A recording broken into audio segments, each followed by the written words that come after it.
Venho aqui da parte do Senhor para tratar com os irmãos em relação a esse texto, para que nós possamos aqui nessa noite diferenciar o que é a esperança verdadeira daquilo que é a esperança desse mundo. Quando eu falo de esperança verdadeira, obviamente, ela só pode estar pautada na esperança que é dada por Deus. Se você for buscar o significado dessa palavra, esperança, é a expectação ou a expectativa de um bem que se deseja. Então, obviamente, as pessoas têm expectativas das mais variadas.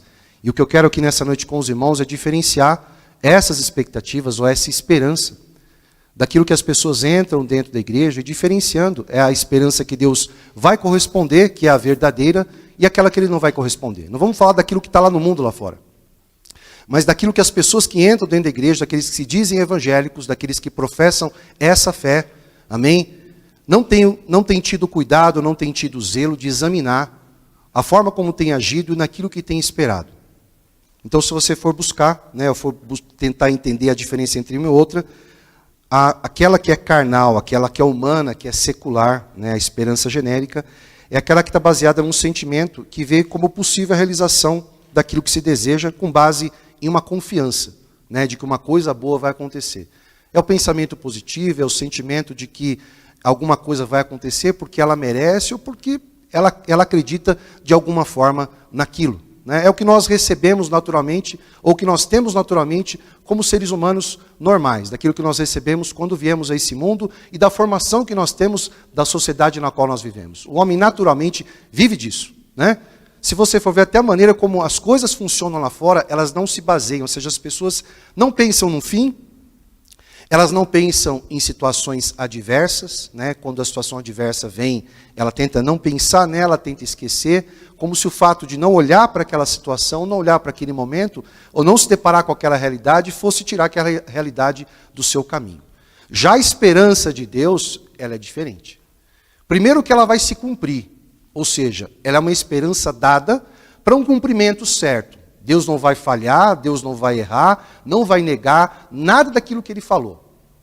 Então a diferença daquilo que o apóstolo Paulo quis colocar aqui, na esperança daquele que vive em Cristo, era exatamente nesse sentido, nesse aspecto. Ou seja, de que aquele que deposita de fato a sua confiança e a sua esperança em Deus, ele não só crê naquilo que Deus fez, de que Deus é galardoador, de que Ele é fiel, de que Ele vai cumprir tudo aquilo que Ele se propôs e se dispôs a fazer, por intermédio do Filho, de que isso de fato vai se realizar, como também trabalha no mesmo propósito, nos mesmos princípios e com os mesmos objetivos que Jesus estabeleceu. Ou seja, Ele não está preocupado com aquilo que o mundo que está ao seu redor vem pedindo, vem exigindo, vem demandando dele para que Ele realize. Mas o seu foco, o seu objetivo, a sua esperança está voltada para o Senhor, ou seja, em que Ele vai cumprir o que Jesus quer, o que Jesus pede, porque Ele sabe que esse Senhor, a quem Ele obedece, a quem Ele serve, ao final irá recompensá-lo. E muitas pessoas confundem isso dentro da igreja e levam essa esperança para lados em que Jesus não promete redenção, não promete que haverá cumprimento de promessa em relação a essa esperança. Eu falo de esperanças materiais, experiências sentimentais. Não que Deus não possa nos realizar nesses aspectos, não que Ele não possa nos suprir, mas não é necessário você nem orar, nem clamar por isso. Eu preciso entender e assimilar que a vinda do Filho de Deus e tudo aquilo que Deus estabeleceu ao longo da história dele com o homem, foi para resgatar o homem perdido.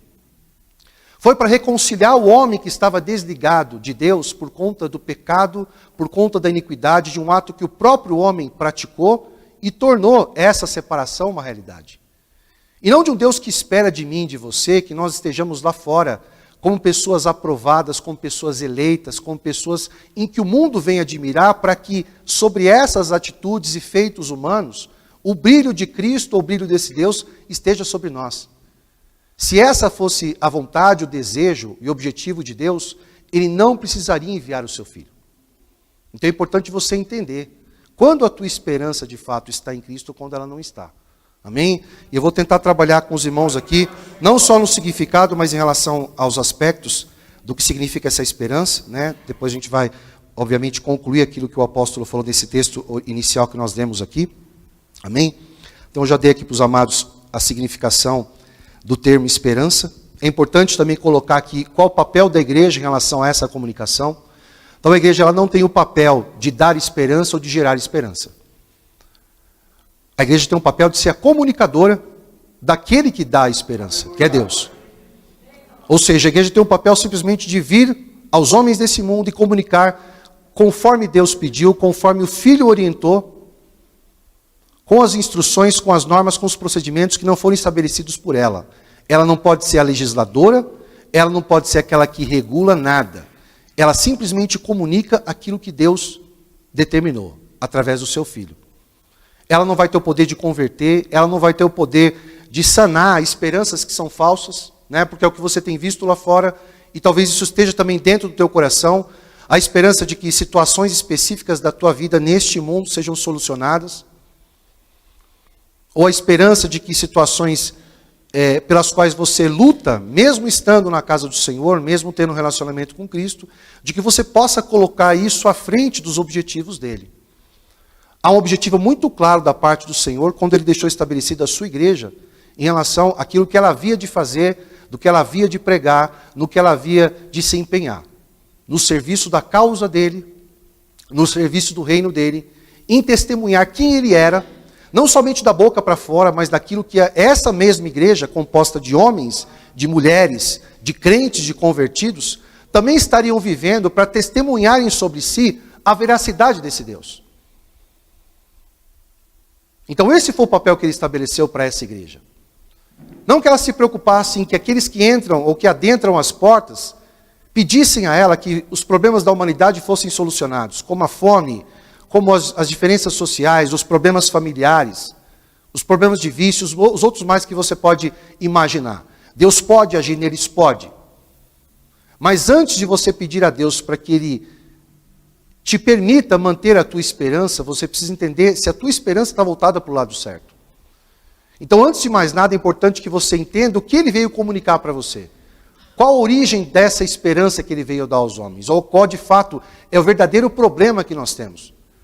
Porque enquanto muitos dizem que o problema é a diferença social, é a falta de recurso financeiro, são os problemas familiares, é a política, é a sociedade que está lá fora, são as questões de diferenças entre os homens, de raça, de ideologia, Deus comunica algo completamente diferente para nós.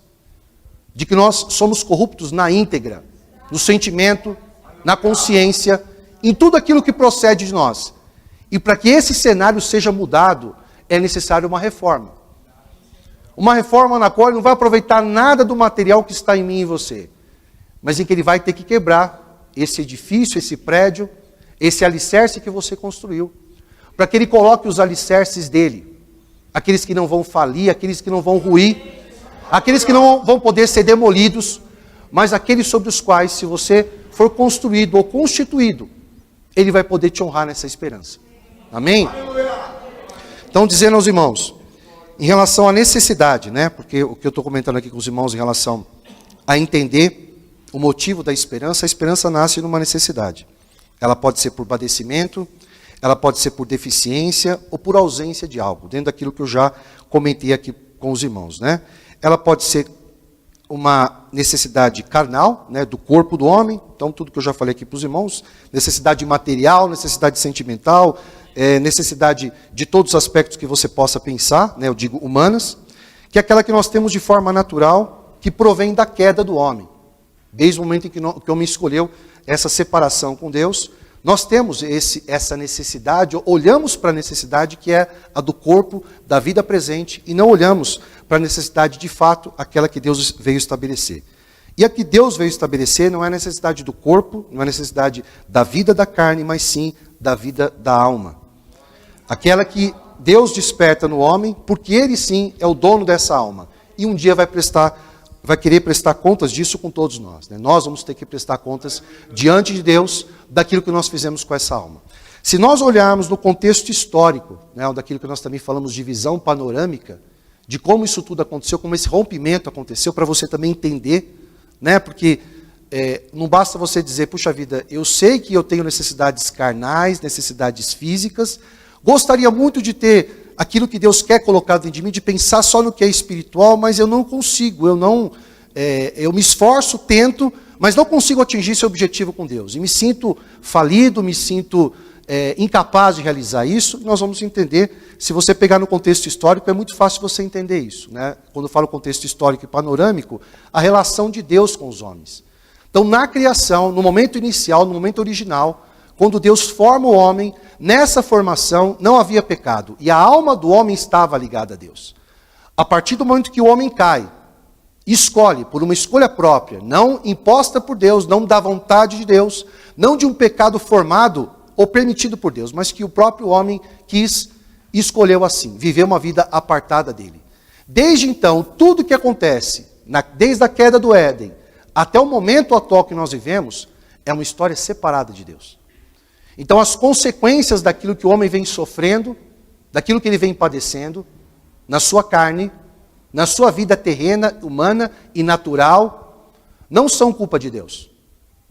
Então quando você olha as desgraças lá fora, as pestes, e tudo aquilo mais que o homem tem passado, tem vivido no decorrer dos séculos, não representa aquilo que Deus preparou para ele, mas consequência e fruto daquilo que o próprio homem escolheu. Da mesma forma que você também pode olhar lá para fora e ver aquilo que nós chamamos de evolução, de mudança, de construção, de ciência e tudo mais que está lá fora, que é obra do homem. Que isso também foi construído com atributos que Deus deu ao homem no princípio. Mas atributos esses que não nos tornam ou não nos levam a estarmos próximos ou unidos a esse Deus. Então tudo isso, seja pelo bem que você entende que foi feito lá fora, ou pelas desgraças que nós sofremos lá fora, são todas elas frutos de uma separação do homem com Deus. Frutos de uma escolha de viver uma vida apartada com Ele, numa esperança constante de que com o passar do tempo, o homem conseguiria vencer e ultrapassar todos os tipos de barreira, chegando até o ponto de conseguir determinar o dia da sua morte. Buscando, como nós vimos ao longo da história da humanidade recentemente, eu falo recentemente, 10, talvez 15 anos atrás, se falava até em clonagem de seres humanos, né? O homem tentando essa capacidade que só Deus tem autoridade e o poder para fazer, de conceder a vida.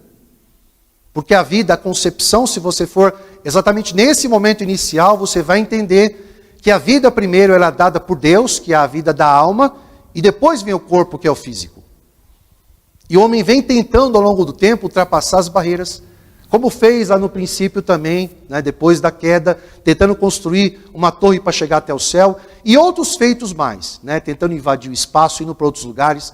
Então entenda, amado, toda vez que a sua mente, o seu coração, o seu pensamento se volta para esses feitos, para essas realizações, ou quando você coloca a tua esperança de que os desafios da humanidade, as necessidades do homem, vão ser supridas, e Deus vai aprová-las, e a sua alma vai se saciar, vai ser satisfeita, você se engana.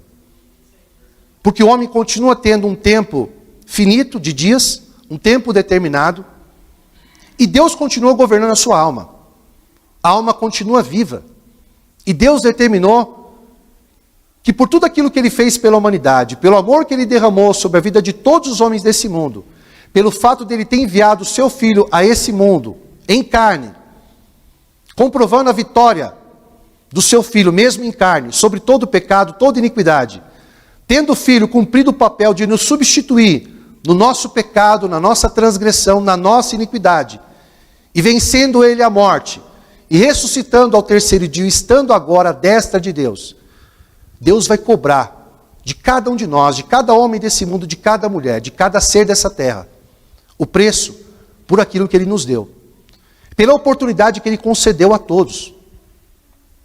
Então entenda, existe para cada um de nós, ou para todos nós, melhor dizendo, uma oportunidade nesse momento. De que nós venhamos ao encontro desse Cristo, de que nós venhamos ao encontro desse Filho, do Messias, daquele que foi enviado por Deus, o seu Filho amado, cuja natureza não é humana, mas é divina, mas que estabeleceu em si mesmo uma nova aliança, para que tudo aquilo que nós julgamos importante e relevante, nós entendamos que para Deus não é. Que as necessidades que você tem apresentado diante de Deus, elas não são as necessidades que de fato você tem. Enquanto a nossa alma está condenada e nós precisamos de Cristo, vale a pena você olhar para aquilo que é natural, para aquilo que é carnal, para aquilo que o homem lá fora estabelecido pelo mundo, pela sociedade, da qual nós também fazemos parte. Vale a pena você olhar para esse homem e tentar ser igual a um deles? Sendo que um dia ele vai olhar para você e vai cobrar o que você fez com a alma, que ele te concedeu. Então existe um penhor sobre essa alma. Não é propriedade nossa, é dele. Por isso que quando o homem tira a sua vida, ele não está tirando uma vida que é dele, mas uma vida que Deus concedeu. Da mesma forma, quando se aborta uma criança, está se fazendo o mesmo. Não é a carne que você está matando ali, você está sacrificando uma alma. Que Deus deu, que Deus concedeu. E que Ele deixou muito claro, por aquilo que o Filho fez, o valor que essa alma tem. A minha, a tua e a de todos os homens lá fora. Então é muito importante que primeiro eu entenda por qual necessidade eu tenho vindo a Cristo. Pela necessidade do corpo ou pela necessidade da alma? Por qual motivo eu continuo servindo a Jesus ou por qual motivo eu continuo indo à igreja? Ouvir essa mensagem, ouvir esse evangelho. Porque eu quero que Jesus realize, sane, resolva os meus problemas humanos, os meus problemas pessoais, ou porque eu quero que Ele desperte a vida da minha alma que está morta, enquanto eu viver em pecado e separado dEle. Porque para isso Ele se manifestou. Para que a alma do homem tivesse vida. Porque quando a palavra de Deus diz a nós que nós estávamos mortos quando Ele veio até nós, você vai dizer para mim, presbítero, mas eu estava vivo no dia em que Jesus veio ao meu encontro e eu aceitei como Senhor e Salvador da minha vida. A tua carne estava, mas a tua alma estava morta. Porque Ele morreu para que a vida da tua alma fosse despertada. Para que ela fosse ressuscitada. Porque ela não estava presente diante de Deus antes que o Filho viesse até você. E sem o ato que primeiro Ele fez, primeiro Ele manifestou, primeiro Ele cumpriu, nada daquilo que o homem pudesse fazer nessa vida natural e carnal teria valor. Então o fato de eu buscar e poder ser despertado para essa esperança, primeiro nasce de eu entender por qual necessidade eu vim a Ele. Se a necessidade ela se mantiver a mesma na qual eu entrei, porque óbvio, se você perguntar para mim, como eu cheguei a Cristo, por que eu entrei dentro de uma igreja, porque eu quis ouvir o Evangelho, foi por uma necessidade humana, com certeza, num primeiro momento. Mas quando eu cheguei num local, ou fui até alguém para ser comunicado, da expectativa de que essa necessidade fosse suprida, a informação que eu recebi de quem estava ali diante de mim, não foi dizendo, olha, eu tenho uma solução para o teu problema, para a tua ferida, para aquilo que fizeram contra você, para aquilo que te prejudicaram, mas eu tenho algo para te comunicar. Jesus morreu pelos teus pecados. Você é um pecador, precisa se arrepender do teu pecado e aceitar Jesus na tua vida. Então eu não recebi, no primeiro momento em que eu vim conhecer esse Senhor, a resposta para o que eu queria, mas a resposta para aquilo que eu não conhecia. Então você também precisa chegar nessa conclusão. Se você também veio buscar de Deus uma resposta, ou um diagnóstico para o estado da tua vida, para que Ele possa olhar para você, tirar aí uma foto, fazer um check-up interno da tua alma, e dar para você o diagnóstico correto em relação à tua vida. Porque pode ser que você tenha estado por muitos anos dentro da igreja, que você tenha até se batizado, que você tenha colocado dentro do teu coração, da tua alma, que você aceitou esse Senhor, que você tenha vivido com Ele até o dia de hoje, mas quando Ele olha para você, Ele não vê em você as marcas de quem tem essa esperança, de que tudo aquilo que Ele prometeu, de que tudo aquilo que Ele já cumpriu, e do que ainda está para ser cumprido, porque a determinação e o controle do tempo em que as coisas vão acontecer e se consumar são dele. Se a tua esperança não estiver nisso, amado, essa esperança não vai ser honrada por Ele, porque não foi Ele que te deu. Muitas pessoas acreditam que Jesus é Filho de Deus. E se você for buscar nas Escrituras, nos textos sagrados, naquilo que Jesus manifestou enquanto esteve entre os homens, ficou muito claro que até o próprio diabo crê que Ele é Filho de Deus. Crê que Ele executa milagres. Mas entre crer em quem Ele é e servi-lo, Existe uma grande diferença. Entre aquele que professa e aquele que incorpora e vive, existe uma grande diferença também. Então fica muito claro, fica muito nítido para mim e para você, de que Deus tem uma expectativa sim, de que você viva pela esperança do cumprimento de tudo aquilo que Ele falou. Mas também é claro e nítido que nem eu nem você não vamos conseguir, se não estivermos em atividade com esse Senhor. Se não estivermos ligados por Ele, por intermédio dessa fé. Se o homem que é governado pelo pecado, pela corrupção, continuar vivendo dentro de nós. Não falamos aqui só de questões morais, mas falamos sim em que os princípios, os objetivos e a necessidade da causa dele, não a nossa, seja honrada. Quando deixar de reinar em você o que é importante para você, e passar a reinar dentro de você aquilo que é importante para ele, a tua esperança vai estar nele.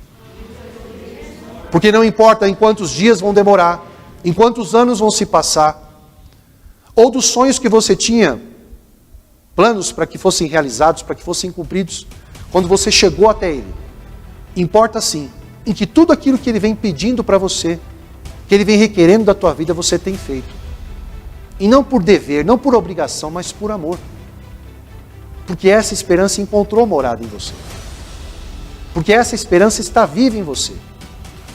Porque essa fé, que também se traduz em esperança, Ele conseguiu encontrar espaço no teu coração para que ela habitasse dentro de ti.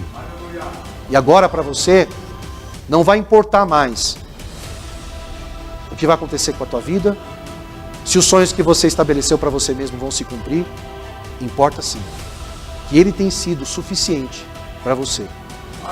Independentemente de você ter ou não a realização daquilo que você planejou.